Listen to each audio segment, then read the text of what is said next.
A day after he was released from Tihar Jail, Sudheendra Kulkarni, thought to be the mastermind in the cash for vote scam, says justice will prevail and that the real beneficiaries of the scam will be identified. Kulkarni, who says he is invigorated on his exit from Tihar on bail, says there's been a conspiracy against him by the UPA, which tried to hide the fact that it was on the lookout for MPs it could buy for cash ahead of a no-confidence motion in 2008. I spoke to Mr. Kulkarni earlier on in the day.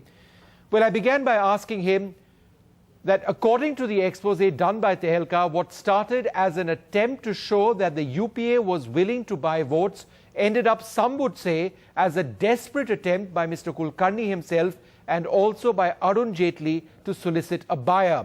Apparently, according to that Tehelka report, it was not the UPA which was hunting for bribe takers at all. Let's not bring in any, because that's all old story now. All I can say is that bribe giving and entrapment cannot go together. What has been established beyond a shadow of doubt is that money was paid as bribe for horse trading. This is there in the charge sheet itself. So the intention of the bribe givers was to buy MPs. They were buying MPs for what? For whose benefit? What was the context? The government had gone into minority. It needed to be saved. So it's unclear whether there ever was a genuine conversation with Ahmed Patel of the Congress and the BJP MPs over a plan to buy them. Your detractors say that the BJP willfully obfuscated the fact that neither Mr. Patel nor any other Congress leader had actually turned up for the meeting at the hotel.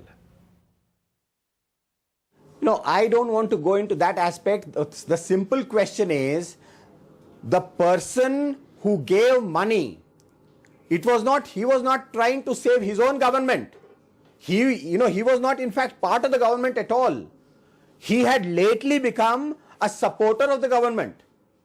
So you're talking about Amar Singh, right? Yes. Now, whose government was he trying to save? Obviously, that question has been left uninvestigated so far. Who was the ultimate beneficiary of the purchase of MPs? Who was the beneficiary of this worst scandal in the history of Indian Parliament?